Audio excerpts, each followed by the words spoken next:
기독교의 교리 가운데 하나는 믿음으로 말미암는 의입니다. 이것은 자신의 노력으로 되는 것이 아니라 예수 그리스도와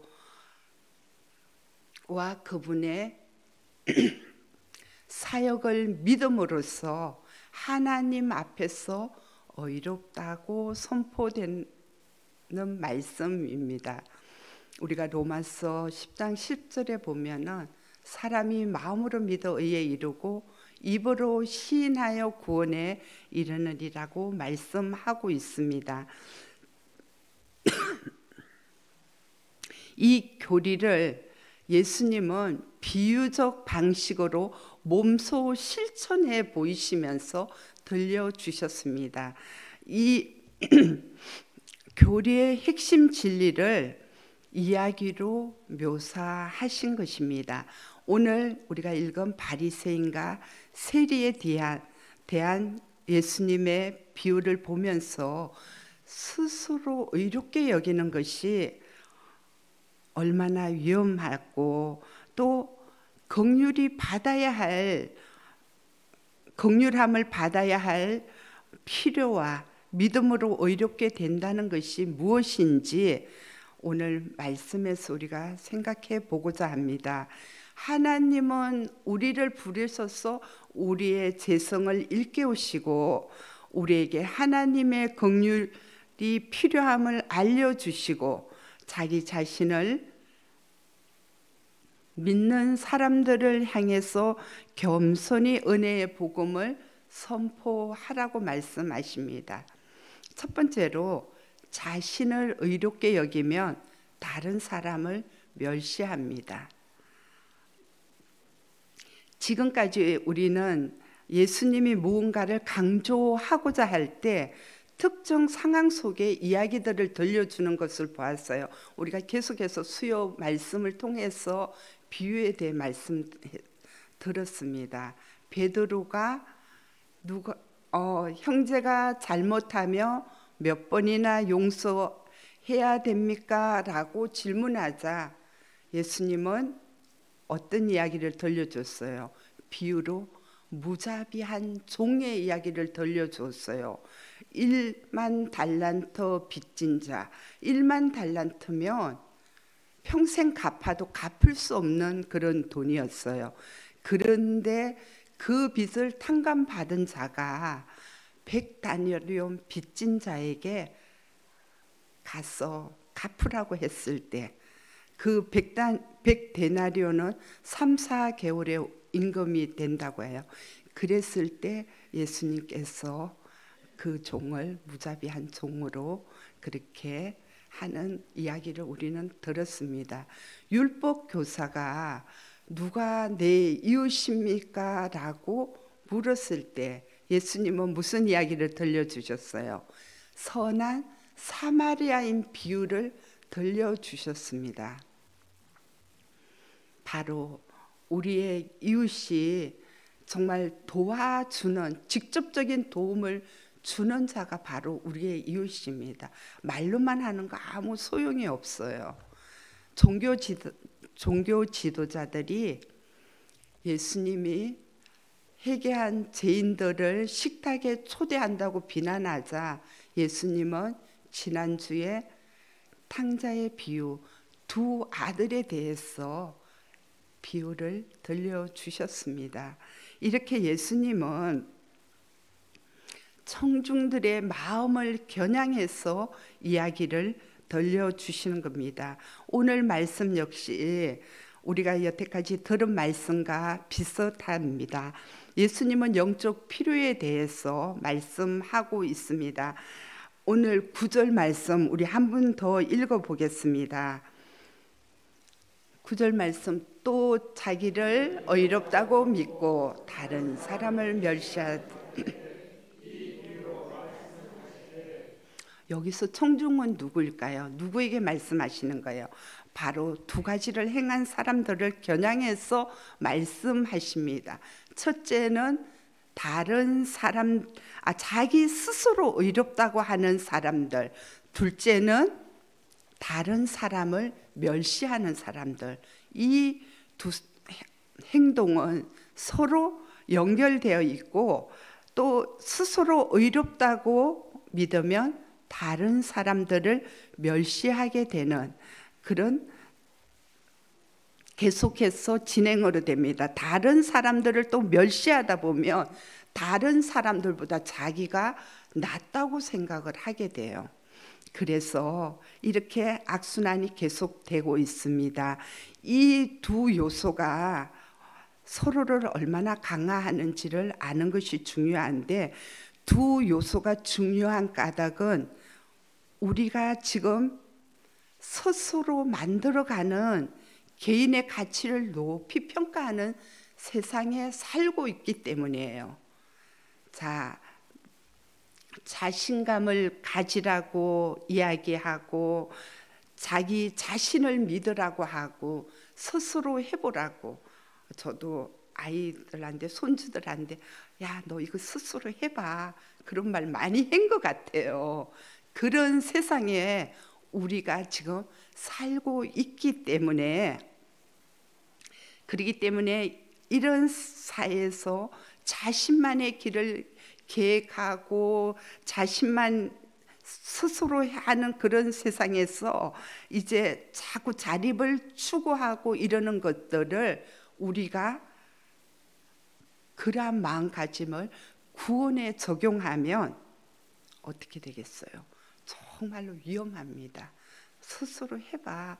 너 자신감을 가져. 넌 할 수 있어. 이런 것들을 구원에 적용하면은 바로 영적 무덤을 파는 셈이 되는 것입니다.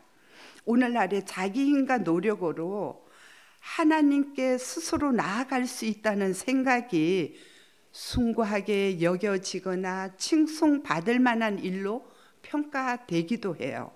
그러나 이러한 생각은 자기 자신을 너무나 모르고 하는 행동입니다.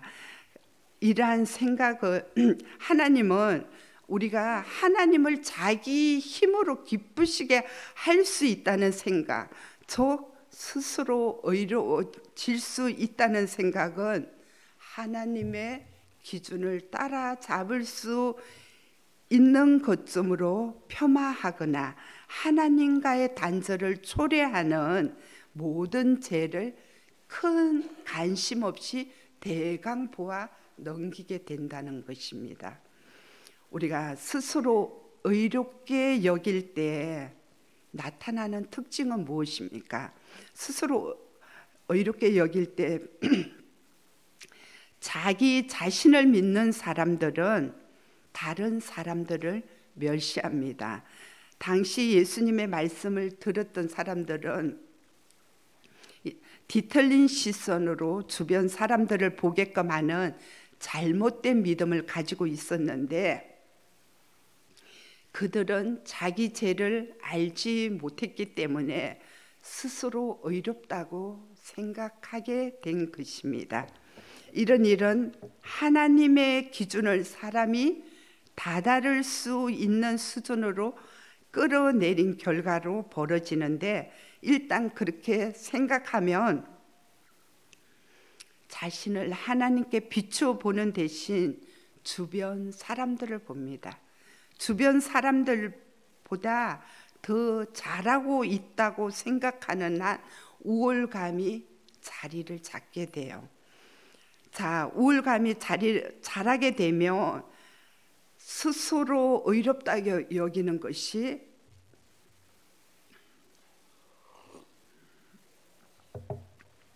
굉장히 이제 견고해지기까지 합니다. 첫째, 스스로 의롭다고 믿으면 독선적으로 변하고 다른 사람들을 멸시합니다. 다른 사람들을 멸시하다 보면은 멸시하던 사람들에게서 죄를 발견하며 자신을 더욱 신뢰하게 만들어요. 그래, 너는 그렇게밖에 못하지. 그러면서 자기가 막 대단한 것처럼 그렇게 자기 자신을 신뢰해 버립니다. 자기 자신이 그들보다 더 의롭게 여겨지기 때문입니다. 그래서 다른 사람들을 더 멸시하고 자기 의로 눈이 멀 때까지 이런 일은 계속 반복되는 겁니다. 기독교는 그러한 악순환의 고리를 깨뜨리고 깨부수는 것입니다. 복음서에 따르면 우리는 하나님만이 우리를 구원하신다는 것을 믿어야 하고 예수 그리스도의 의를 신뢰해야만 합니다.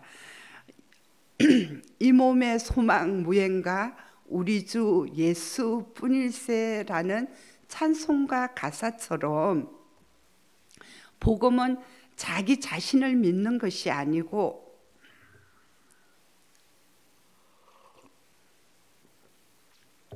정말 자기 자신을 믿고 자신을 의롭게 여기려는 마음과 다른 사람들에 대해 느낄 수 있는 우월감을 깨트리는 것이 복음입니다. 그래서 구원하시는 하나님을 바라보는 한 어떤 사람도 어떻게 자신처럼 하나님의 긍휼을 바라보는 그런 사람들을 향하여서 낮추어 볼 수가 있겠습니까? 요한일서 4장 10절 11절 누가 한번 찾아서 읽어주세요.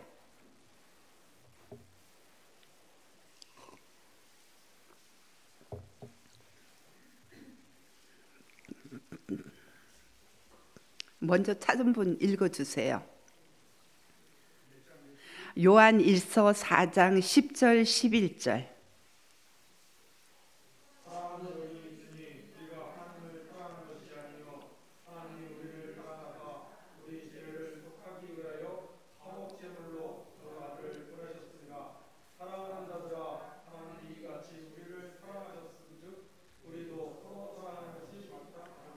아멘.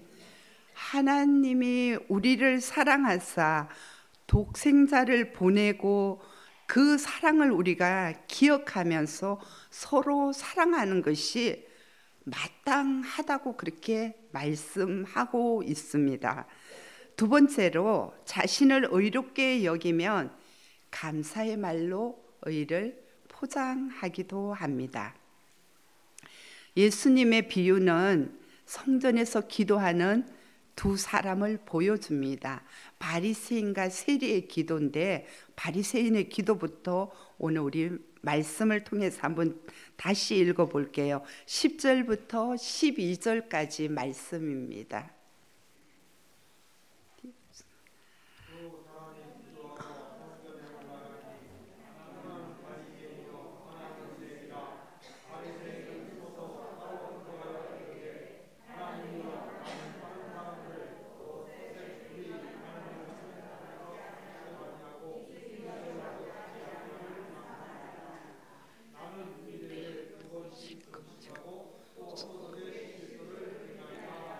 아멘.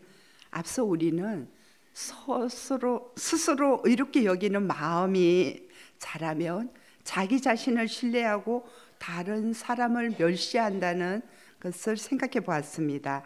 이번에는 자기의 의가 어떻게 모습을 드러내는지 살펴보는데 자기 의는 때때로 감사의 말 뒤에 숨기도 합니다.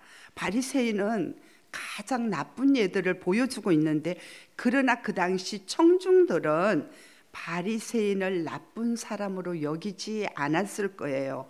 바리새인을 경건한 믿음을 실천하는 품이 있고 바른 종교인이요 모범 시민으로 여겼을 것입니다. 바리새인은 기도하러 성전에 갔습니다. 이것은 어떤 일이에요? 좋은 일입니다. 그는 주님을 소망해 왔을 것입니다. 그리고 기도하는 사람처럼 보였습니다.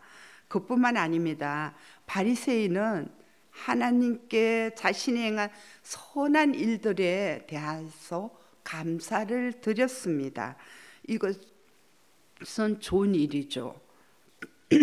그런데 바리새인은 자기가 한 선한 일들을 다 자기 덕분이라고 하지 않고 하나님 감사합니다라고 말했어요. 그런데 그러면 뭐가 문제입니까? 그가 기도했던 말과 행동에서 자신을 스스로 의롭게 여김을 보여주고 있습니다. 그는 성전에 서 있었는데 아마도 다른 사람이 보란 듯이 서 있었을 것입니다.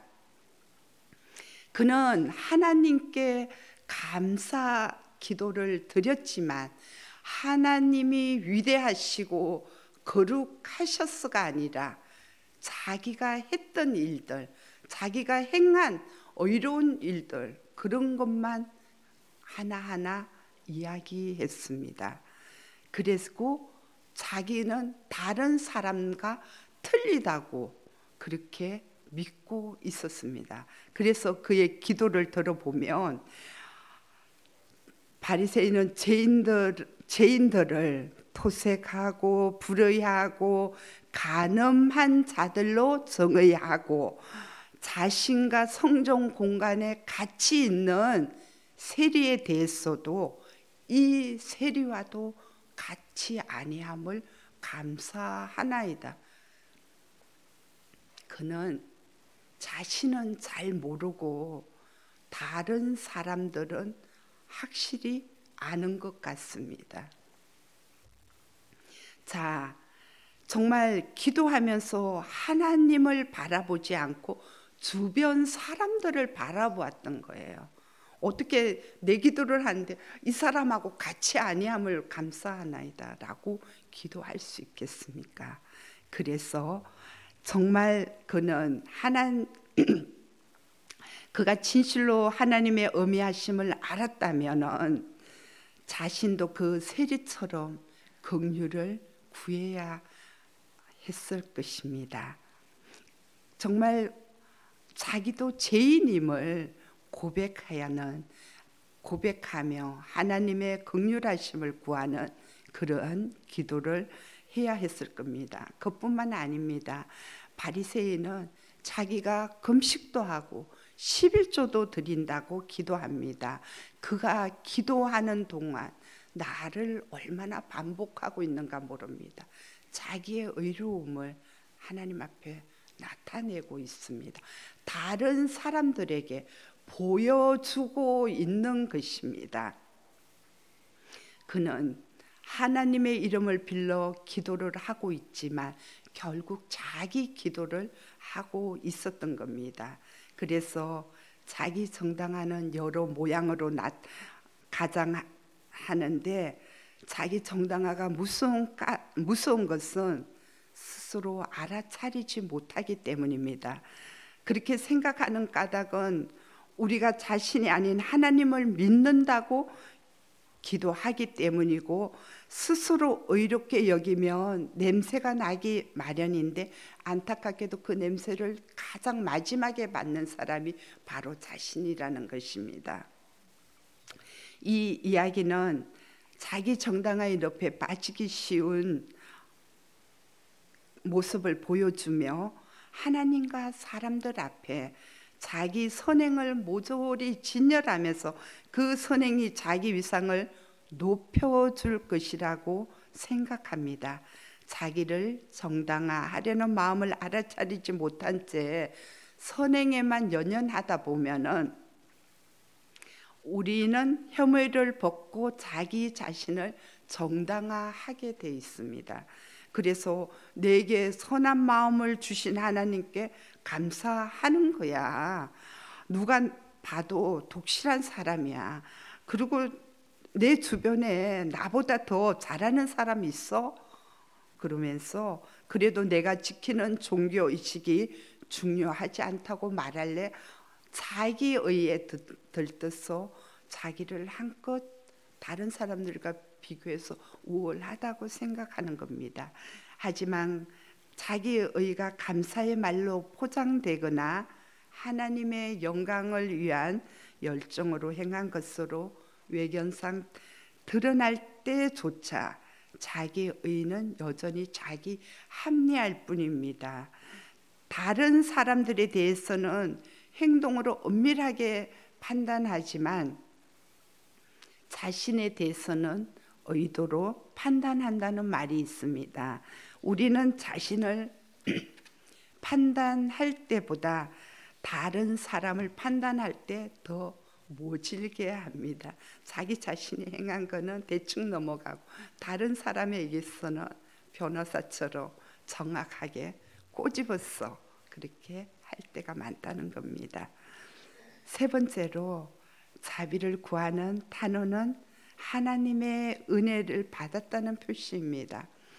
자, 이제 세리의 기도가 나오고 있습니다. 세리는 바리새인과 다른 모습으로 기도했습니다. 13절, 14절 같이 읽어보겠습니다.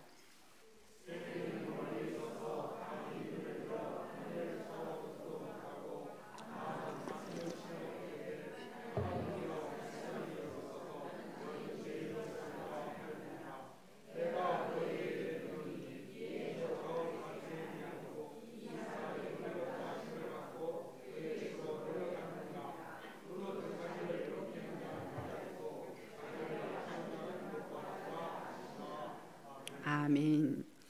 세리가 자기 가슴을 치면서 그가 얼마나 깊이 후회하고 있는가를 보여줍니다. 고대에는 여자들만이 장례 때 가슴을 치면서 이제 슬퍼했습니다. 남자가 그런 식으로 가슴을 치는 것은 부끄러운 일로 생각했습니다. 그런데 세리는 그런 거 간여치 않았어요. 다른 사람들에게 얼마나 자기 자신이 부끄럽게 보일지 수치스럽게 보일지 그런 거 신경 쓰지 않고 오직 하나님께만 자기의 긍휼을 구했던 것입니다. 정말 자기 자신이 얼마나 큰 죄인인가에 대해서 그것만 걱정하면서 하나님 앞에 기도했습니다. 세리의 기도는 하나님의 심판을 면하게 해달라는 기도였습니다. 그것은 속죄 기도로 하나님의 화목 제물을 통해서 하나님의 자비가 베풀어지기를 기도한 것입니다. 바리새인은 그가 하나님을 위해 해왔던 일에 관심을 집중했지만 세리는 하나님이 그를 위해 자비를 베풀어 주시기를 바라는 것이야말로 유일한 소망임을 알았던 것입니다. 예수님은 비유를 마무리하면서 그 의미를 설명하셨습니다. 세리는 의롭게 되어 집으로 돌아갔지만 바리새인은 그렇지 못했습니다. 당시 청중은 이 이야기의 결말에 충격을 받았을 수도 있습니다. 왜 종교인인 바리새인이 얼마나 빤듯하게 모든 것들을 잘했습니까? 그런데 그가 구원을 받지 못하고 저 죄인, 저 세리가 용서함을 받다니 말도 안 돼. 이것은 그때 당시 이 사회적인 그런 이유도 있어요. 예수님 시대에 세리는 가장 미움받고 경멸받는 그런 자들이었습니다. 로마에서 로마 제국에 부역을 했고 동족을 속여서 착취했다. 돈을 착취했다 이랬습니다. 돈을 착취해서 그들은 부자가 되고 그렇게 했던 사람들이 세리였습니다. 그러니까 이 사람들이 보는 시선이 세리가 얼마나 믿고 얼마나 그랬겠습니까? 그런 사람이 의롭다함을 받고 집으로 돌아갔을 때 우리 역시 그 얘기를 들었을 때 이거 뭐야 하고 생각할 수가 있을 것입니다. 그러나 오직 믿음으로 말미암아 의를 주시는 하나님을 우리가 생각할 때 저 구원은 우리의 선행이 아닌 하나님의 은혜로 말미암아 되어지는 것을 우리가 인정해야만 됩니다. 에베소서 2장 8절 9절에 보면 너희가 그 은혜로 말미암아 믿음으로 구원을 얻으나니 이것이 너희에게서 난 것이 아니요 하나님의 선물이라 이렇게 말하고 있어요. 우리가 정말로 믿음으로 하나님의 정말 선물을, 구원이라는 선물을 받게 되었습니다. 그래서 우리들이 하는 기도는 하나님 나를 불쌍히 여겨 주소서. 나는 죄인입니다.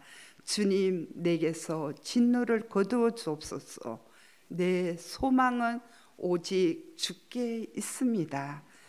회개하는 심령을, 사랑의 정말 선물을, 하나님이 우리에게 구원을 주신 그 선물을 누리게 될 것이고 그 사랑으로 변화됨을 우리는 기억해야 될 것입니다.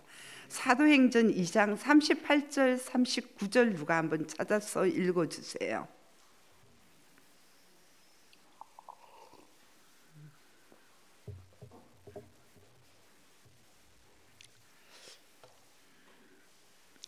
(2장 38절 39절) 찾았으면 읽어주세요.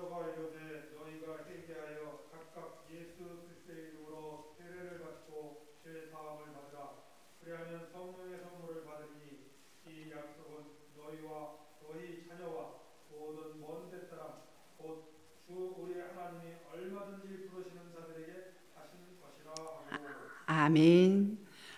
사도행전 3장 19절에도 보면 그러므로 너희가 회개하고 돌이켜 너희 죄 없이함을 받으라. 이같이 하면 새롭게 되는 날이 주 앞으로부터 이를 것이요. 자, 회개하여 죄 사함을 받고 회개하고 돌이켜 죄 사함을 받는 은혜가 우리 모두에게 있기를 바랍니다.